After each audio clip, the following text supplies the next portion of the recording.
¿Qué tal, amigos? Bienvenidos a Inocuo TV, el canal de la seguridad alimentaria que se transmite todos los jueves de 10 a 11 de la mañana a través de su página de internet www.inocuo.tv.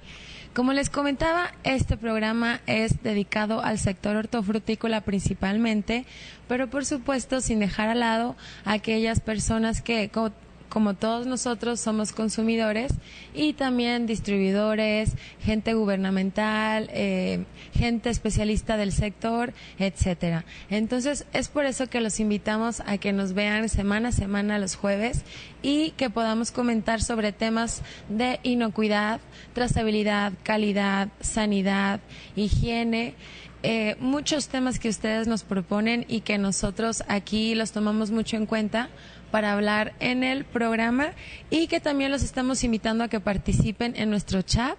Que bueno, quiero destacar que este programa es en vivo y contamos con un chat que también es en vivo para que nos hagan sus comentarios, sugerencias, dudas, preguntas, etcétera.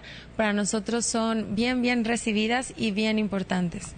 También quiero comentarles que, bueno, como les mencionaba, este es un programa dedicado al sector hortofrutícola, pero lo que más queremos es hacer que estos productores hagan valer sus productos para que cuando quieran comercializarlas, ya sea dentro de México o en el exterior, tengan una alta competitividad dentro de, como les comento, dentro de nuestro país como para el extranjero. Nosotros, bueno, tenemos invitados cada programa que son expertos en el tema, que vienen aquí con nosotros a platicarnos sobre su experiencia, sobre investigaciones que realizan, sobre con quiénes están trabajando, como es en el caso de autoridades gubernamentales, como también es en el caso de investigadores, expertos en comercio exterior, clientes del sector, etcétera. Y también, bueno, invitamos a la gente que también nos ve, que quiera venir al programa a decirnos algo. Por supuesto, son bienvenidos aquí en el programa. Y bueno, hoy vamos a tener un tema muy interesante que lo hemos estado platicando, igual no tan a fondo, hemos tenido conversaciones un poquito a la ligera, y es por eso que el día de hoy invitamos al doctor Eduardo Fernández Escartín. Bienvenido, doctor, por estar el día de hoy. Gracias. Con nosotros. Y bueno, él es profesor e investigador de la Universidad Autónoma de Querétaro.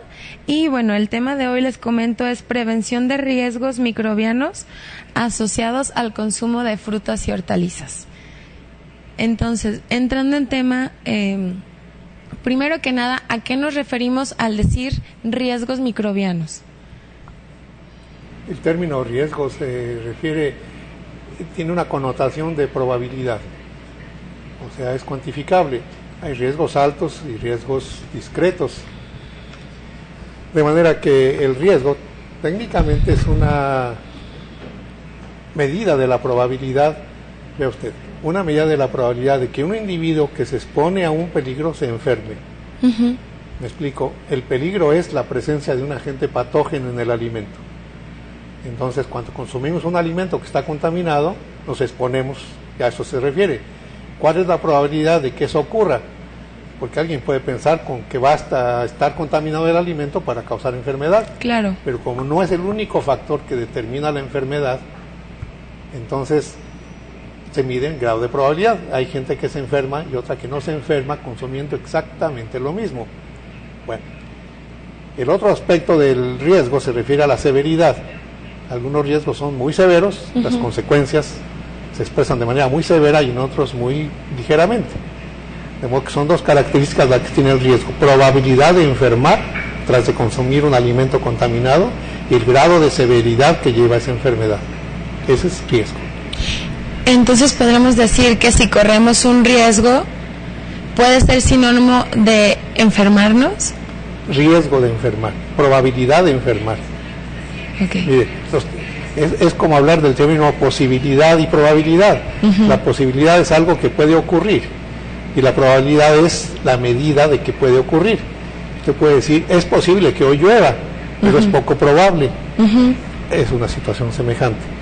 Ok, y esta diversidad, ¿qué es lo que abarca? Es decir, existen muchos patógenos, ¿cuáles serían los más comunes? Para eso tenemos una presentación para que la gente pueda ver más claramente la diversidad que hay, tanto de patógenos como de enfermedades, como muchas otras características que ahorita vamos a ver a continuación, en unas, se puede decir, pues diapositivas que tenemos, que nos trajo el doctor Escartín.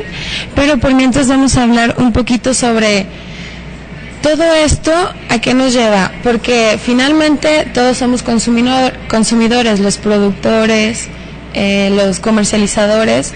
Entonces, ¿hay que tener algún temor como consumidor, alguna prevención?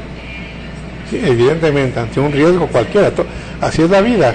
Salir a la calle implica un riesgo, subirse a un avión o subirse en el carro implica un riesgo, no una condena definitiva, ¿no? Por ejemplo, subirse al automóvil e ir a la carretera se va a enfermar, o digo, se va a tener un accidente. Hay veces que las situaciones son extremas, pero por ejemplo, manejar a alta velocidad en la carretera, cansado, con un poco de copa, sin revisar las llantas, la probabilidad de que haya accidentes se va elevando, pero no por fuerza. Usted puede ver gente que viaja a gran velocidad en la carretera y va y viene y vuelve a ir. Entonces, pero también ve, fíjese lo que es más trágico, no más trágico, más impresionante, es que un individuo perfectamente responsable de lo que hace, maneja con precaución, vigila sus llantas y llega a tener un accidente. Claro. Con todas las protecciones. Pero la probabilidad de que este último tenga el accidente es mucho menor que aquel que va como salvaje manejando. Es una medida de la probabilidad de que ocurra. Todo alimento que se consume lleva implícito un riesgo. El asunto está en decidir de qué magnitud es ese riesgo. ¿Para qué? Para poder hacer una discriminación entre los alimentos más peligrosos, más riesgosos, con respecto a los que no merecen tanta atención. Esa es la razón de esas agrupaciones. Ok, vamos con la presentación.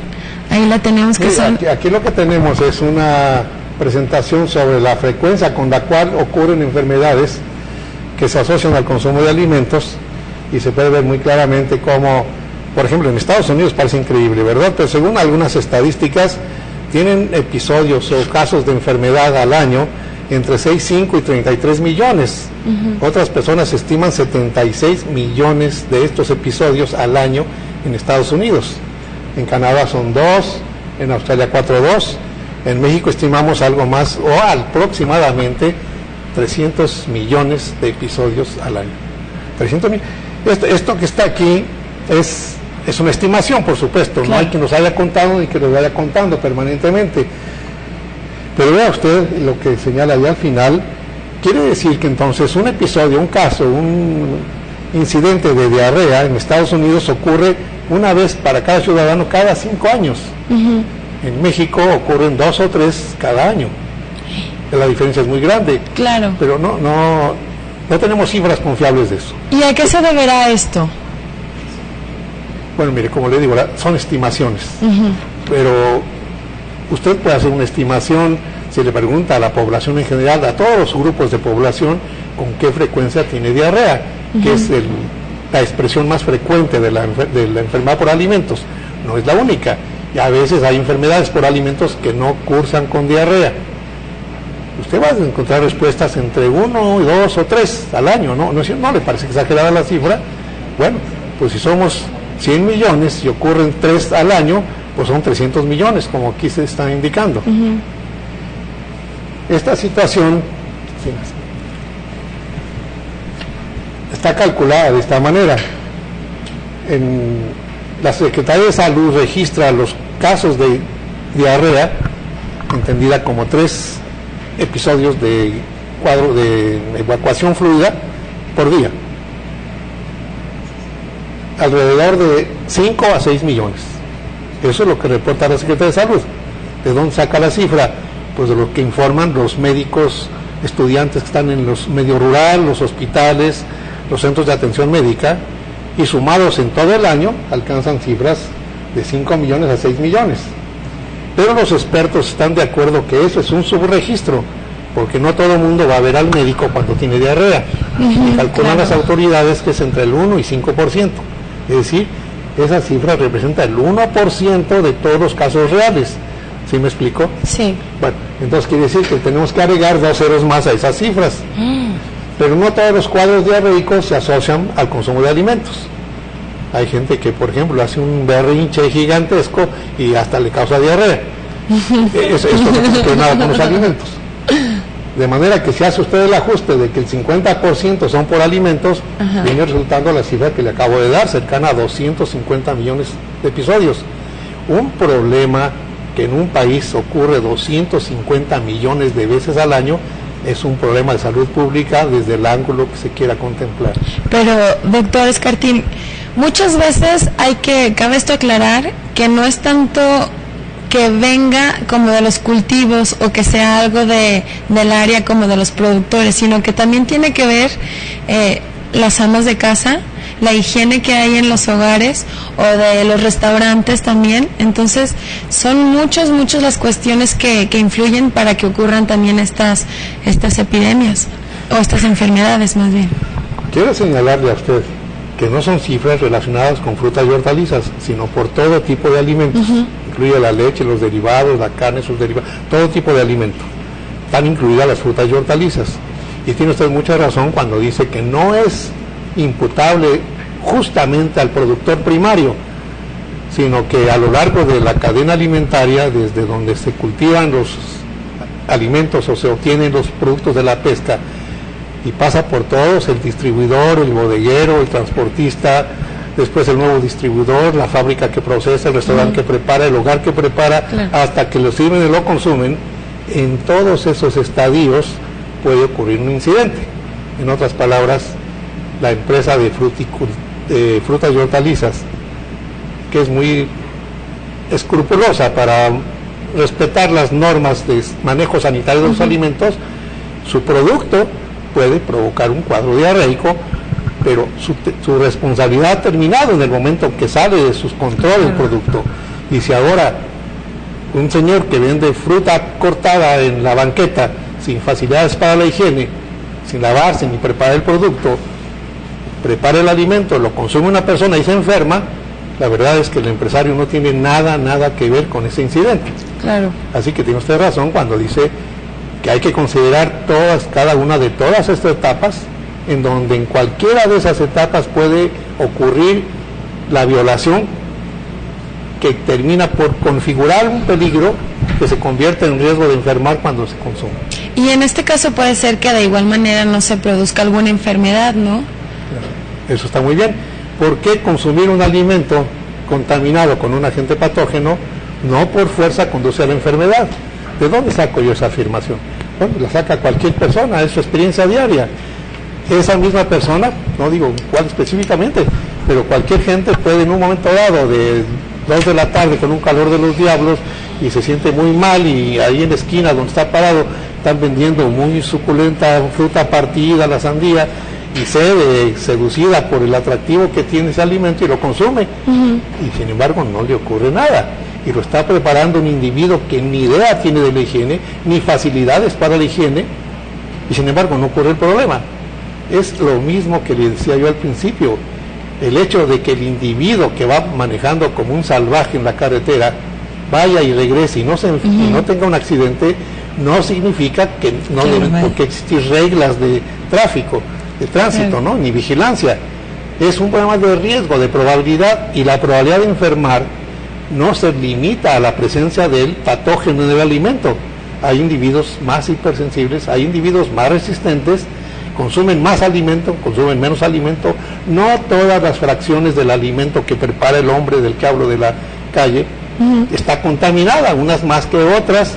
Entonces quiere decir que no hay una relación directa, estricta, matemática entre el exponerse al agente patógeno a través del alimento consumido y el riesgo de enfermar. Claro. Bueno, volvemos con la siguiente diapositiva que estábamos viendo para continuar con la presentación. Lo que tenemos es aquí una imagen de la situación del país. En nuestro país hubo un tiempo en donde las infecciones intestinales ocupaban un lugar muy importante como causa de mortalidad. Moría una proporción muy importante de personas por cuadros diarreicos. Aquí el problema es que las personas que morían entonces eran menores de 1 año, niños desnutridos, que basta una exposición muy discreta a los patógenos para enfermar y morir por deshidratación, incapacidad para manejar el problema. Ese es un problema de mortalidad. El enfoque que tiene la autoridad sanitaria actual es que debe darle prioridad a enfermedades degenerativas del tipo de las cardiopatías, la diabetes mellitus, los tumores malignos, los accidentes, enfermedades del hígado, muchas de ellas enfermedades degenerativas. Y si se ve el cuadro, se ve que las infecciones intestinales, que en 1965 tenían un coeficiente de mortalidad de 97%, de 96% por 100.000, ahora es de 3.3. Se ha abatido la mortalidad, pero yo está hablando de lo que se llama morbilidad, no gente que se muere, sino gente que se enferma. Así que el planteamiento de que las enfermedades, infecciones intestinales, no son prioridad para prevenir, no se debe fundamentar en la mortalidad como está aquí expresado y como se maneja ordinariamente. No niego que la prioridad está en estas enfermedades del corazón y demás. Lo que quiero decir es que mandar hasta el penúltimo lugar a las infecciones intestinales transmitidas por los alimentos y no darles atención en ese sentido, cuando que ocurren los millones de episodios de los que estoy hablando, me parece que no es una política de lo más acertada, es lo que quiero decir. Claro. Bueno, el otro problema que podemos plantear es ¿cómo es que se presenta la enfermedad? La enfermedad puede presentarse en forma de un individuo que aisladamente consuma el alimento y se enferma. Uno aquí, otro por allá, otro en Sonora, el otro en el mercado. Son casos que llamamos esporádicos, así ocurre. Pero en ocasiones, el alimento que se prepara y se sirve en una población circunscrita, por ejemplo, en un banquete, el número de gente está muy definido y todos lo comen simultáneamente y se enferman casi simultáneamente y eso conforma un brote. Es muy fácil de estudiar retrospectivamente para averiguar qué se hizo mal, en qué se incurrió para generar esos peligros que son el antecedente del brote. Brote, pues, es la presentación de 2 o más casos de enfermedad con sintomatología similar entre las víctimas en un mismo entorno, asociada al consumo del mismo alimento. Eso es un brote. Bueno, que lo que tenemos aquí es esos brotes de enfermedad o incidentes de enfermedad, ¿qué tan severos son? ¿Cómo podemos medir la severidad? Bueno, por el número de muertes. Porque cualquiera piensa, pues me como la sandía y cuando mucho tengo diarrea, o este alimento y cuando mucho es una diarrea casi autolimitada, quiero decir que el individuo ocurre espontáneamente, aunque no tome té de tila o de lo que se quiera, o tomándolo, para el caso es lo mismo. De todos modos la enfermedad se va a controlar porque tiene capacidad para controlar al agente patógeno. Sin embargo, en ocasiones se presentan, como aquí señala, están los casos de Estados Unidos, Holanda, Francia, etcétera, en donde ha habido brotes, ha habido muertes. Vea el caso de Holanda, por ejemplo. Sí. Este caso fue verdaderamente dramático. Un asilo donde había ancianitos consumió camarones importados del lejano oriente y de 59 personas que los consumieron, 14 murieron. Aquí hay casos más severos. Sí. La listeriosis, por ejemplo, en Francia, ocurrió 85 muertes en un brote. Alguien puede decir, ¿son muchas o son pocas? Bueno, no me lo pregunten a mí, pregúntenle a la viuda o al huérfano que se quedó sin el padre, que se murió por un incidente de esta naturaleza. Lo que quiero decir es que en ocasiones la severidad de la enfermedad es de tal magnitud que mata a la gente. Estos brotes que se pensionan por hamburguesas, vea el aspecto dramático, no sensacionalista ni amarillista, la realidad. Una familia norteamericana, patrón, ordinaria, sale el sábado y va a pasear, y en la tarde del domingo se le ocurre comer hamburguesas, las consumen, al día siguiente, a otros días, se enferma el niño, evoluciona y el sábado está muerto y lo tienen que enterrar por comer hamburguesas en un sitio preparado en Estados Unidos que no era la vía pública, un sitio ordinario. Bueno, es algo devastador para cualquier familia tener este problema. No es la regla, por supuesto. Tampoco es la regla que el carro se voltee cuando van a 180 por hora. Pero está claro que no se puede viajar a esta velocidad. El riesgo se incrementa, no la condena absoluta. Pero miren, en el caso de los alimentos, esto que le estoy señalando a usted, se llegan a presentar casos de muerte. Bueno, esa es una medida de la severidad, pues un aviso de que no están jugando los gérmenes con la salud de nosotros. Eventualmente, lo que ocurre son brotes masivos. ¿Cuántas gentes son afectadas? Decíamos, en un banquete, ¿cuántas quiere usted? 400, 500, ándele, pues 500, 600. Pero la historia registra aquí casos en donde en China, por ejemplo, ocurrió un brote de hepatitis por almejas y enfermaron 292,000 gentes, cientos de miles de gentes. China, pues sí, China, no, pues también Estados Unidos, ve aquí este caso de leche pasteurizada, más de 190,000 gentes se enfermaron, un brote escandaloso. Sí, escandaloso. En Estados Unidos, por consumo de helados, en 1994, enfermaron 224,000 personas. O sea, no llega a ser de esa magnitud el problema, pues. Es como cuando otra vez en la carretera. ¿Qué pasa, no? Pues cuando pasa, ¿qué sucede? Pues a lo mejor nomás se voltea el camión, pero a veces usted lo ve, el camión, y murieron 25 gentes. O sea que también el riesgo de morir por un accidente de tráfico también es elevado. Ese es el punto del problema central. Y quería preguntarle, ¿en qué punto es más factible que pueda ocurrir esta contaminación del alimento? ¿Puede ser desde el cultivo, a causa de la tierra, el agua, o en el momento del empaque, o en el momento de la comercialización? ¿En qué momento es más sensible a esto? Bueno, mire, ahora usted se limita a las frutas y hortalizas. Sí, en el caso específico de frutas y hortalizas. Entonces, quiero decirle lo siguiente. Mire, la respuesta a esta pregunta requiere un antecedente. La pregunta es esta. Habíamos dicho, el interior de las frutas sanas no tiene gérmenes patógenos. Bueno, a veces así la ciencia ha demostrado que si llega a escurrir por allí, esa es la excepción. En regla general no sucede así. El músculo de los animales que consumimos, o sea, la carne, no tiene gérmenes habitualmente. No hay cisticercos por ahí, unos parásitos, no es un problema muy mayor.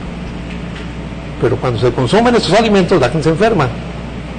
Entonces, la pregunta es, analizando este planteamiento, ¿cómo es posible que un producto que en forma natural no suele contener gérmenes patógenos sea el que causa la enfermedad y la muerte eventualmente? La pregunta es, pues, ¿qué acontecimientos, qué maniobras, qué manipulaciones hacemos del alimento o qué descuidos en cuáles incurrimos, que ese alimento en principio inocuo es el que enferma a la gente? ¿Cuáles son esos factores? Aquí en los programas se ha visto cómo se ha señalado que en las frutas y hortalizas el problema central es la contaminación. Pues claro, en tanto no hay contaminación, pues no puede haber enfermedad. Pero lo que está claro también es que puede haber contaminación y no hay enfermedad.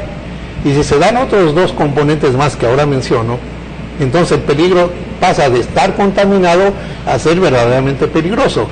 ¿Qué quiero decir?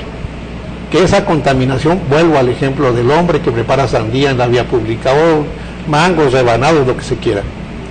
El mango quedamos en que no tiene gérmenes patógenos del interior, pero el hombre al prepararlo lo contamina de la parte externa hacia la interna, lo que llamamos normalmente contaminación cruzada. Si ahora ese fruto, el individuo que lo está preparando, es portador, ¿sí?, tiene gérmenes patógenos en su cuerpo, su materia fecal, o sea, sus manos, y toca el producto, o las partes externas de la fruta contaminan el interior con gérmenes patógenos, y el producto se deja a temperatura ambiente, el germen termina multiplicándose. Claro. Y ahora no son 20 bacterias, sino puede ser 20,000 o 200,000, y el cuerpo no trabaja igual ante 20 bacterias que ante 20,000. Su capacidad de respuesta inmune contra los gérmenes patógenos está limitada a un cierto número. Cuando ese número se rebasa su capacidad de protección, y entonces viene la enfermedad. Entonces apareció un segundo factor. No solo fue la contaminación, sino que además el producto se almacenó en condiciones que propiciaron el desarrollo de esos gérmenes. Ya es un problema que no tiene que ver con la empresa productora. Claro. Ocurre al tiempo de preparar. Y el tercer factor es, no se aplica a las frutas, pero sí a las hortalizas. Si usted las hierve, les da un tratamiento que inactiva los gérmenes. No es lo mismo el riesgo de consumir espinacas crudas que espinacas cocidas. pero muchas hortalizas se consumen crudas. La lechuga no puedes tú meterla al autoclave o a la olla a hervir, porque así es su naturaleza. Claro. Los rábanos, en fin. Entonces son 3 factores, si me lo permite que lo puntualice. Okay. Que se expongan a la contaminación los alimentos, que no se destruyan en forma eficiente, y tercero, que permita se proliferen los gérmenes. Perdóneme usted, cuando digo que no se que no se destruyan de manera eficiente, ¿qué quiero decir? Está confuso, ¿verdad? No está claro. ¿Qué quiere decir cuando digo que no se destruyan de manera eficiente? No es que no se destruyan, sino que el tratamiento no sea eficiente. Mire, por ejemplo, cuando usted está pensando en este momento en las espinacas, las ponemos a hervir, tiene una señal física o visual, está burbujeando y está trabajando el calor elevado, está hirviendo, está a 100 grados, cerca de 100 grados, y destruye los gérmenes. Pero con otros alimentos, una diversidad de alimentos, usted los calienta y el criterio que tiene la gente es que burbujea el alimento, ¿no es cierto? Sí. Y cuando está burbujeando, dicen está hirviendo a temperatura suficiente para matar gérmenes, pero no hay como el termómetro para estar seguro. En ciertos alimentos que están burbujeando, mete el termómetro y tiene 45, 48, 50 grados, que no son bastantes para matar el germen. Entonces, ¿cómo es que burbujea? Es aire que se está expulsando, que estaba atrapado. Okay. Y entonces se confunde uno. Lo mismo pasa cuando mete usted un alimento a freír. Es un ejemplo muy ilustrativo. En Inglaterra ocurrió un brote por unas croquetas de carne, ¿cómo le llaman? Con guantada, con huevo, envuelto en huevo, ¿cómo se llama eso? Capeadas. Y tenía verdurita. Se coloca en aceite hirviendo. Cualquier persona que vea aceite hirviendo y un alimento ahí dice, esto está frito, está absolutamente seguro. Claro. Bueno, pues el consumo de esas croquetas mató a gente, también otra vez en un asilo de ancianos, porque el tratamiento no fue suficiente. Nosotros leímos ese brote que ocurrió en Inglaterra y lo reprodujimos, el tratamiento, con tortas de papa que se parecen a las croquetas. Aquí son muy populares la torta de papa. Lleva papa y a veces le ponen queso. El queso está contaminado, contamina la papa, y entonces lo metimos al aceite hirviendo. Medimos la temperatura del aceite hirviendo, 145 grados. Y ni aún así se murieron los patógenos. 145 grados. Ahora medimos la temperatura en la mera superficie de la torta, 90 grados. Y cuando metemos el termómetro, el termopar, así se llama, en el centro geométrico de la torta de papa, 48-50 grados. No es lo que dice la literatura científica, lo vimos y lo verificamos, así sucede. ¿Ve usted cómo el concepto de cocción completa tiene que descansar en medidas más objetivas, el termómetro y no lo que dice la vista? Claro, y bueno, como este comentario que nos hizo el doctor Escartini, como muchos otros que nos hará a lo largo del programa, nosotros por mientras vamos a hacer un corte comercial y cuando regresemos continuamos con más de esto, con más dudas o comentarios que ustedes nos expresan a través del chat y bueno, pues regresamos.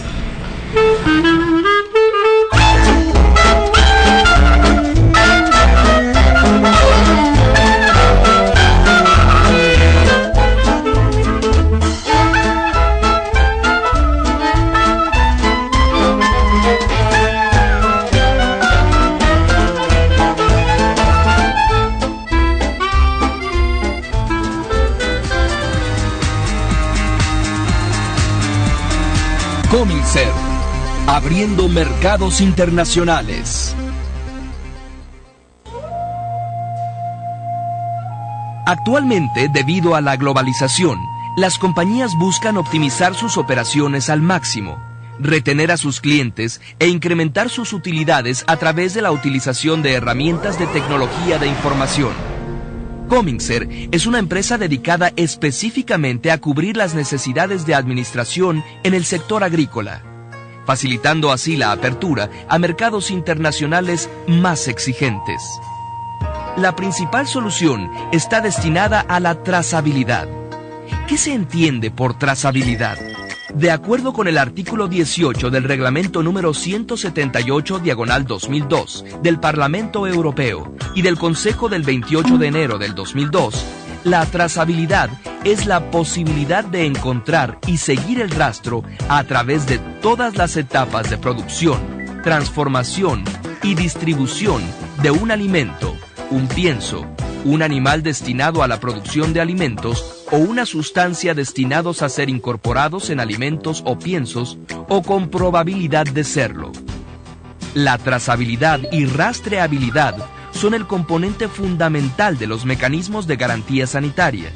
Es la capacidad de mantener identificados los productos del campo a lo largo de la cadena agroalimentaria desde su origen, con el fin de realizar investigaciones epidemiológicas o establecer acciones correctivas en beneficio de la comunidad consumidora.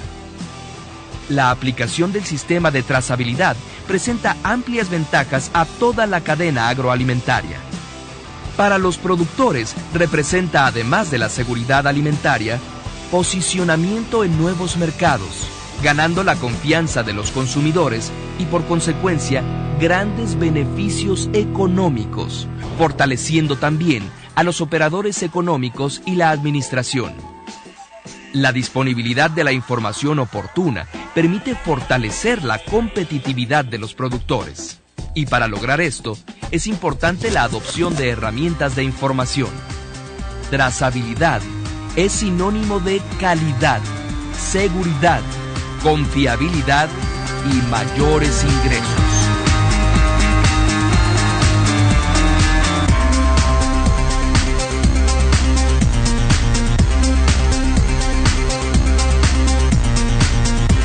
Comicer, soluciones de rastreabilidad y trazabilidad. Gracias por estar de regreso aquí en Inoco TV y quiero darles un aviso para todos aquellos productores hortofrutícolas que estén buscando obtener la certificación por medio del Senacica.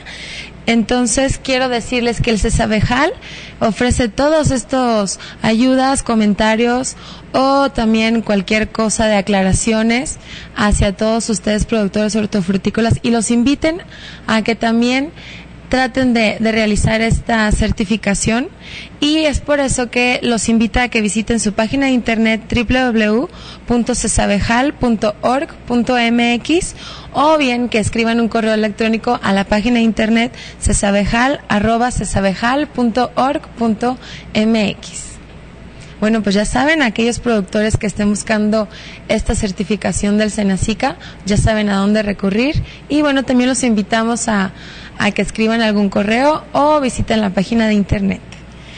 Bueno, estamos de regreso aquí en Inoco TV con el doctor Escartín y tenemos una pregunta que nos hacen ustedes por medio del chat, que es ¿qué microorganismo patógeno es el más frecuente relacionado a las ETAs en el consumo de frutas y hortalizas? Esas preguntas para nuestro país son muy difíciles de darle respuesta porque no se cuenta con información epidemiológica que nos identifique, por una parte, cuál es el patógeno más frecuente y cuál es el alimento más frecuentemente implicado. Y cuando no hay esa información, empiezan las opiniones. Y yo le puedo dar opiniones, pero son opiniones. Y aquí en estos problemas, la cuestión está en fundamentarse en las realidades, ¿sí? Una mente objetiva, esta es la realidad. Pues yo creía que puede creer todo lo que quiera, pero son opiniones. Y dónde terminan las opiniones y empiezan los hechos, eso hay que separarlo muy bien. No hay en el país quien le pueda contestar esas preguntas que me hace por eso, porque no hay información epidemiológica que demuestre con qué frecuencia aparece tal o cual patógeno o con qué frecuencia aparece tal o cual alimento. Podemos hacer consideraciones de tipo general. Los alimentos que son crudos tienen más riesgo de enfermar.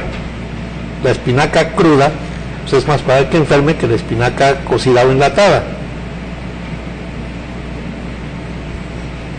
Tendríamos que ver los ejemplos concretos para medir de qué magnitud puede ser ese problema. Entonces le puedo hablar de problemas en Estados Unidos que también nos indica cuál es el patógeno más frecuente.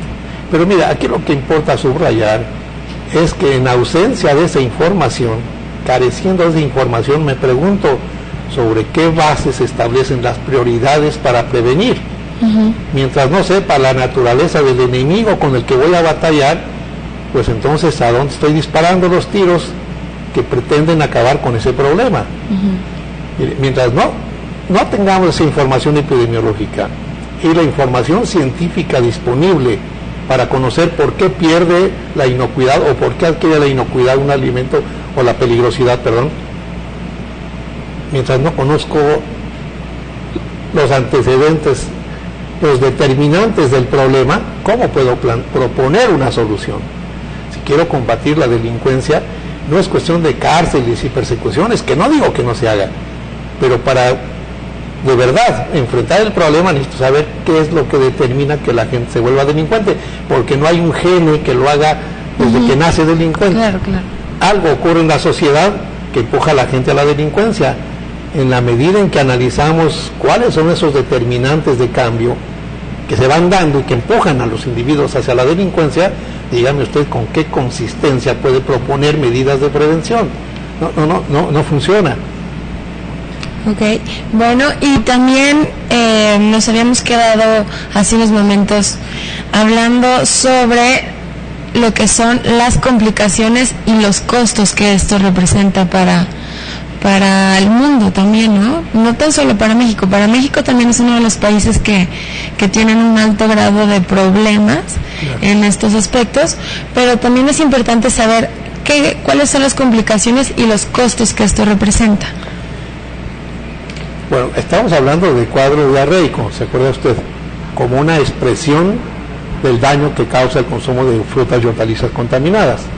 Quiero decirle que en ocasiones la enfermedad no se asocia con cuadro diarreico. En el botulismo, por ejemplo, que a veces ocurre por consumo de hortalizas o de frutas, en este tipo de padecimiento no hay cuadro diarreico, es un problema neurológico. El individuo enferma y muere como resultado de la acción de la toxina de la bacteria en el cuerpo. Es decir, el germen contaminó el producto, se permitió el desarrollo del germen, la formación de la toxina, y lo que consumimos es la toxina en el alimento que causa la enfermedad. Y aquí nada tiene que ver la diarrea, ni la náusea, el vómito, el dolor abdominal con la enfermedad, porque es un problema en donde el individuo sufre una parálisis que a veces llega a ser tan severa, y si no hay atención médica inmediata evoluciona hasta interrumpir el proceso respiratorio mecánico. Los músculos que hacen abrir y cerrar las costillas, músculos intercostales, no expanden la caja torácica, no se puede respirar, el individuo muere. No hay cuadro diarreico. Y cuando hay cuadro diarreico, a veces lo que ocurre son complicaciones. Termina la diarrea y empiezan a aparecer problemas de artritis, puede ser endocarditis, en la listeriosis hay absceso cerebral, pleuritis, en la salmonelosis puede haber apendicitis, osteomielitis, en la shigellosis, enfermedades de nombres raros como eritema nodoso, el síndrome urémico hemolítico, que es el que suele matar a las criaturas y a los ancianos con este mal. O sea que no nomás es el cuadro diarreico, porque en un cierto porcentaje, muy discreto por cierto, 3% o 2% de esos cuadros diarreicos, una vez desaparecido el cuadro diarreico, evoluciona el daño, ya sin el germen propiamente, y aparecen estas complicaciones.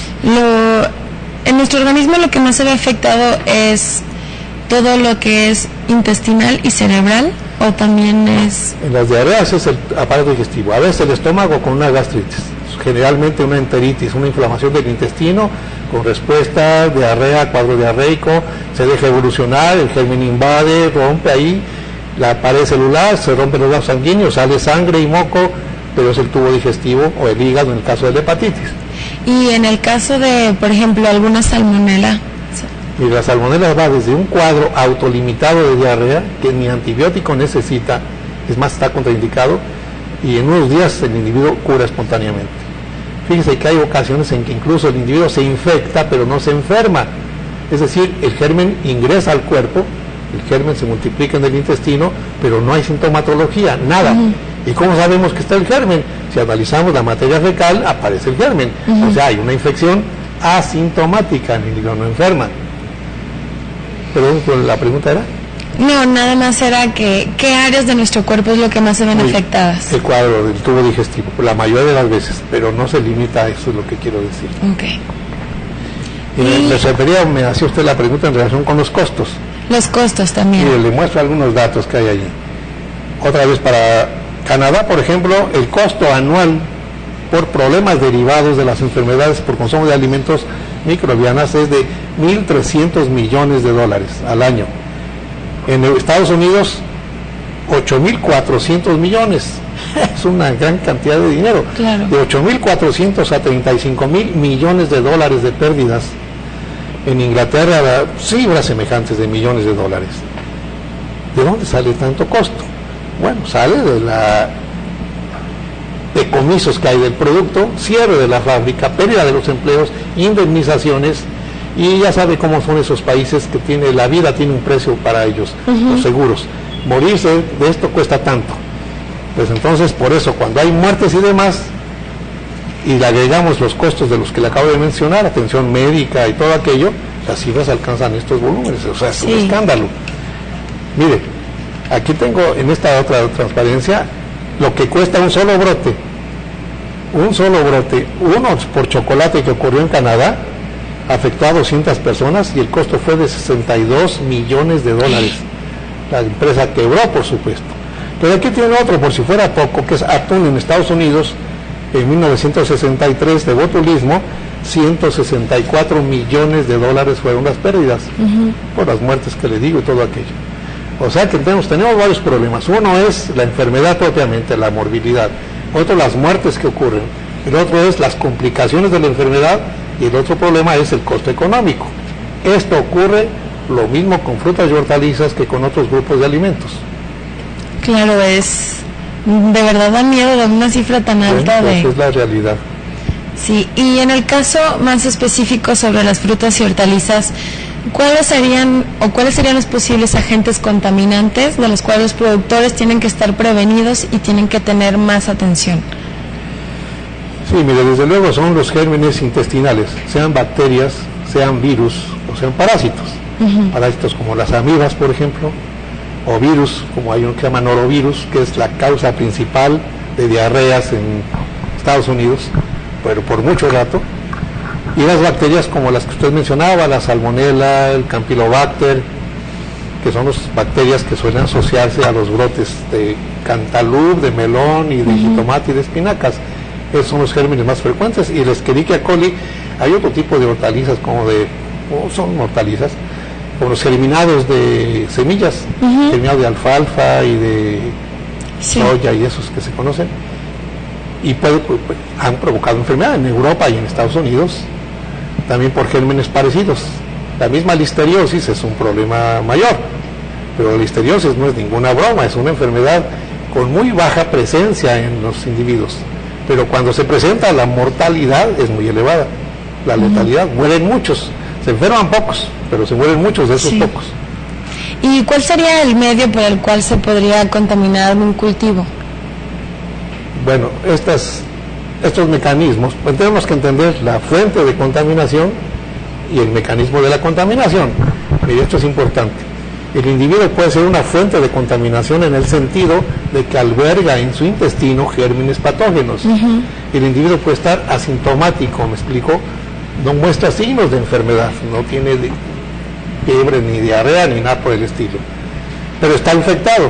Su materia fecal tiene gérmenes patógenos. Se puede contaminar las manos.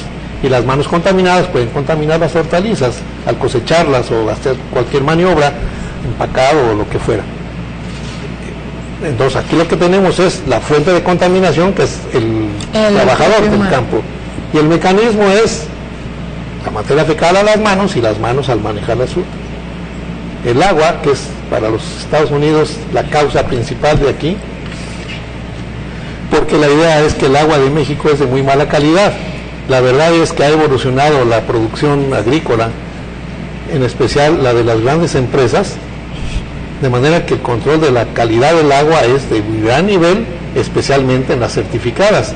Es agua bastante de buena calidad, sea porque se obtiene muy profundamente de la tierra, por tanto, mientras más profunda, más autodepurada, o sea, porque le dan tratamientos adecuados y además está protegida la fuente del agua.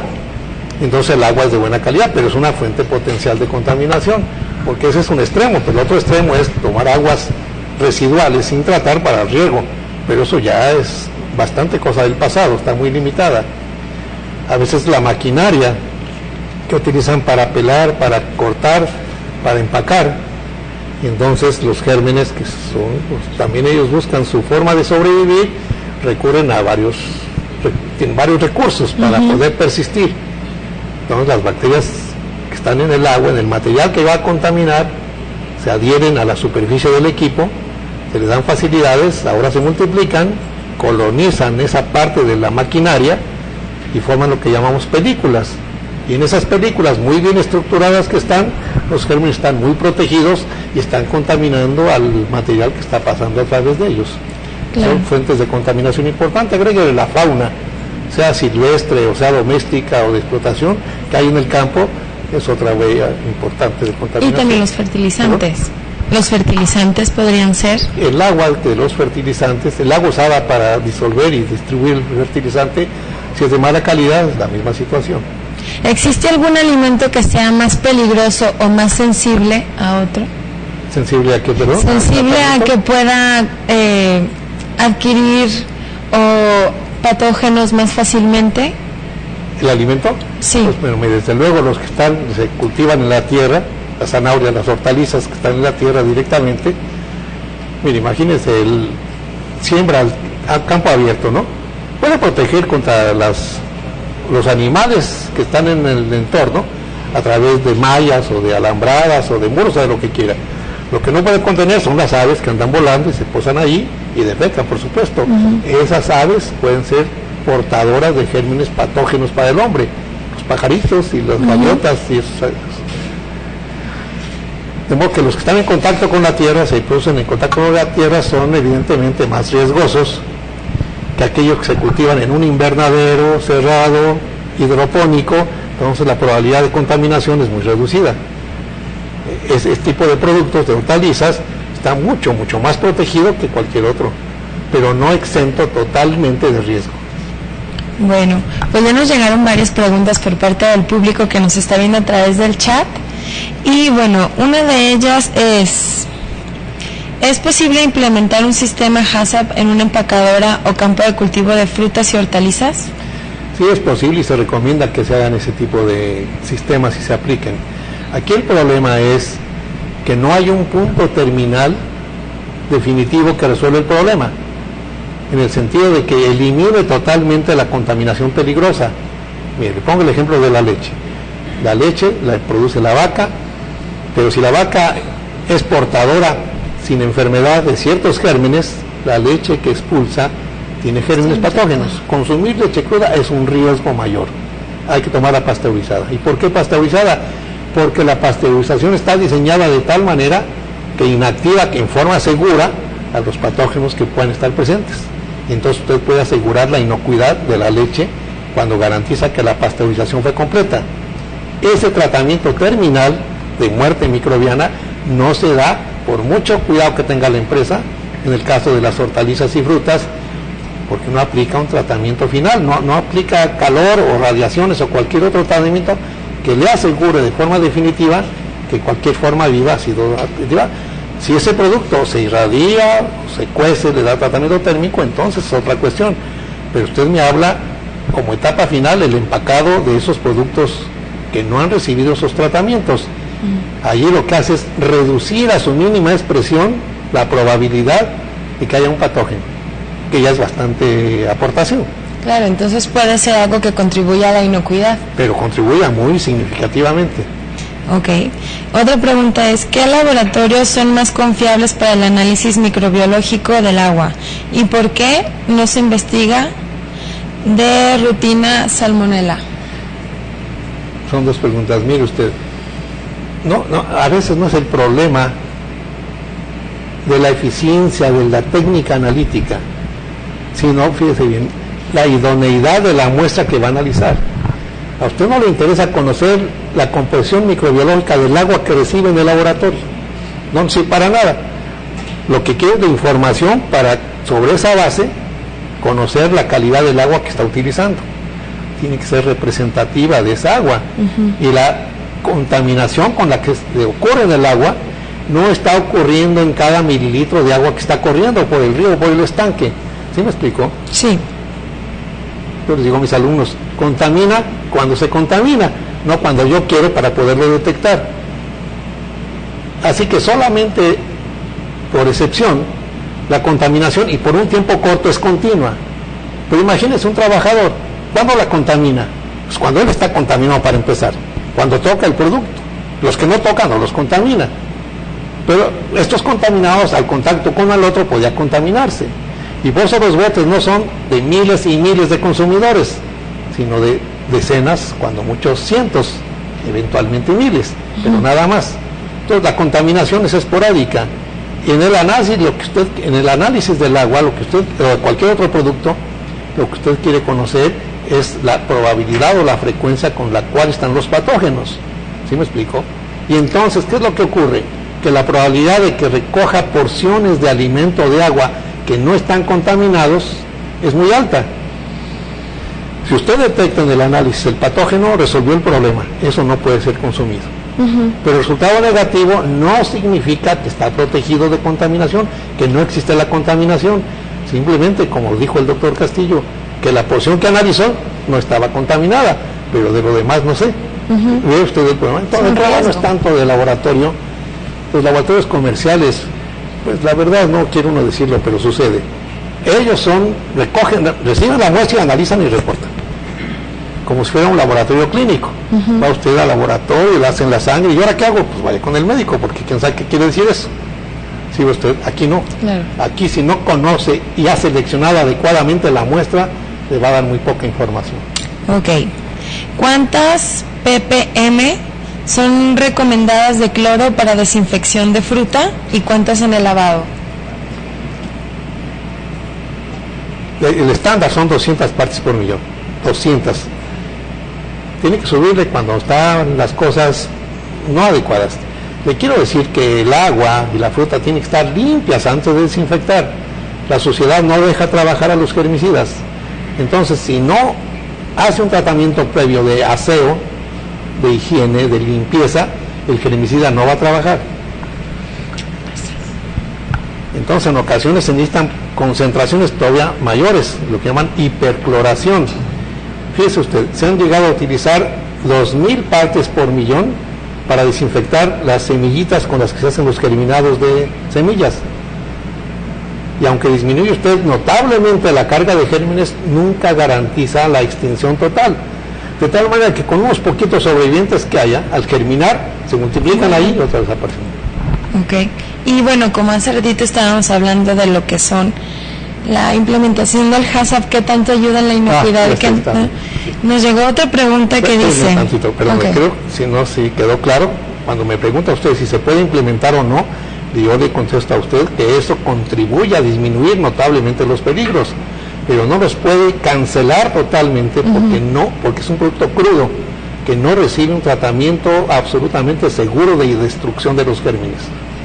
Pero ya consigue bastante con abatir esa probabilidad. Y aquí nos dicen, si se tienen peligros significativos, pero no los puede controlar, ¿cómo es que puede aplicar este sistema? Es lo que estoy diciendo. No lo puede, porque no, el peligro significativo es la sobrevivencia. No le puede dar tratamiento térmico a las lechugas. Entonces, el sistema tiene esa limitación, el sistema de HACCP, el análisis de peligros del que usted habla, tiene esa limitación inevitable porque no cuenta con esa etapa. Si esto me lo plantea usted en una planta que procesa frutas y hortalizas, entonces al producto hay manera de, aplicando este sistema, tener la seguridad de que está... frutas precocidas y congeladas, por ejemplo. Precocidas significa que ya recibió tratamiento térmico. El problema es que una vez cocida, en las empacadoras de frutas y hortalizas precocidas y congeladas, ¿sabe a qué me refiero, verdad? Sí. Entonces, tiene usted sobrevivientes. Lo que tiene que hacer ahora no tiene sobrevivientes, lo que tiene que hacer ahora es evitar la recontaminación hasta llegar al empacado. Y ahí sí hay que aplicar el HACCP con mucha escrupulosidad para mantener la inocuidad.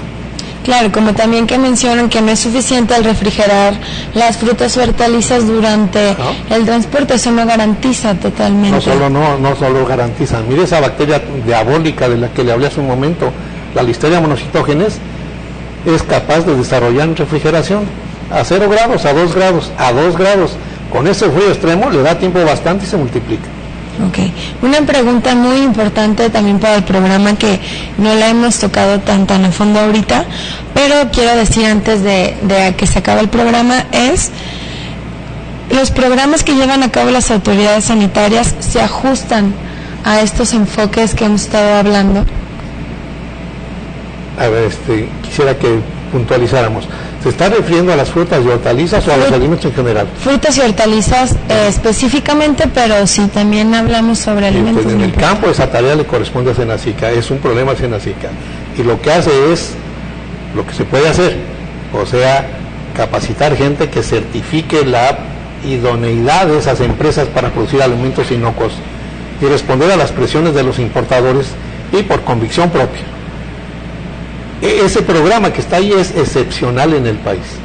Para los alimentos de otra naturaleza, de otro origen, esas medidas tan puntuales no son tan escrupulosamente seguidas. Y lo mismo, la política general de prevención de riesgos en los alimentos no responde a atender los verdaderos problemas que generan los riesgos.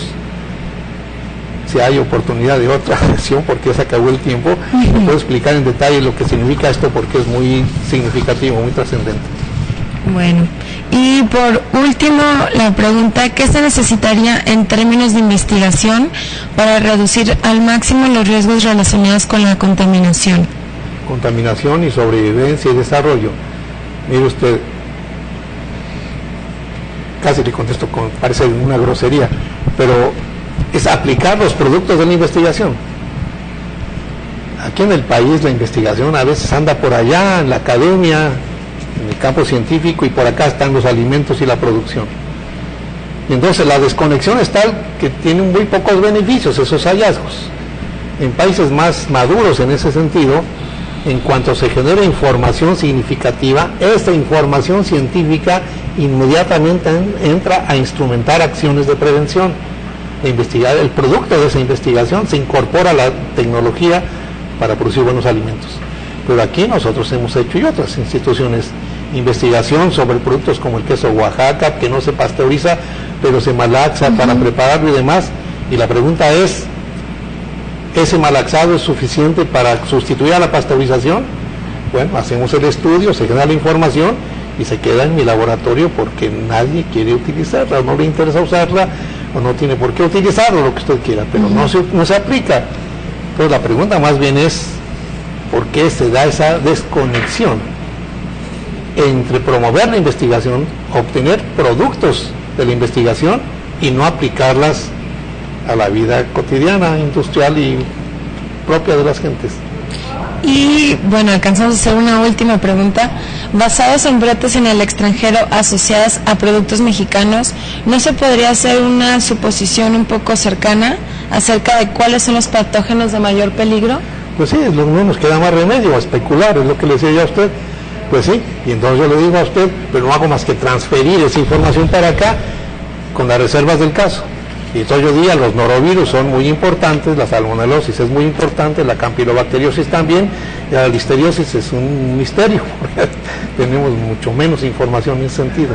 Doctor, ¿y usted cree que contamos con suficientes expertos para todo esto? Me conformo con que hay especialistas, aunque no sean expertos. Pues bueno, no hay suficientes, evidentemente. Pues también impulsar a la gente, ¿no? A que si nos preocupamos por lo que comemos, ¿por qué también no preocuparnos por tratar de saber más, de informarnos más? Claro. Y pues también invitar a la gente, a los estudiantes que también nos ven, afortunadamente, a que pues, también traten de investigar más sobre esto para que también informen a la gente. Y bueno, gracias a personalidades como usted en el sector que también nos vienen aquí, nos ayudan, nos hablan sobre esto, cosas tan importantes que bueno, que es más importante que la salud. Entonces, pues muchísimas gracias por haber estado el día de hoy aquí en el programa. y de verdad que desafortunadamente, como lo digo, programa a programa nos quedamos un poquito apretados con el tiempo. Nos hubiera encantado hablar todavía más sobre esto, pero por supuesto lo invitamos para que venga en otra ocasión. Ya después agendaremos alguna fecha, pero está invitadísimo para que vuelva a venir con nosotros. Un placer. Y bueno, pues nosotros entonces nos despedimos. Gracias nuevamente por estar aquí. Y nosotros nos despedimos. Amigos, los invitamos a que no se pierdan de Inocuo TV, el canal de la seguridad alimentaria, y a que también participen en nuestro chat sobre cualquier clase de tema, duda o comentario que tengan. Y por supuesto a que no nos dejen de ver el siguiente jueves de 10 a 11 de la mañana. Permítanme un poquito que voy a recoger un papelito que se me cayó. Les quiero contar el siguiente tema que tenemos para la semana entrante, que es retos para alcanzar la certificación de inocuidad del SENASICA a través de organismos auxiliares de sanidad vegetal. Y la persona que vamos a tener como invitado en el siguiente programa será Salvador Torres Mora, presidente del CESAVE-MICH. Entonces ya saben, no se pierdan el siguiente jueves Inocuo TV de 10 a 11 de la mañana a través de su página de internet www.inocuo.tv. Así es que los esperamos la semana entrante y disculpen por toda esta fallita que me salió ahorita. Hasta luego.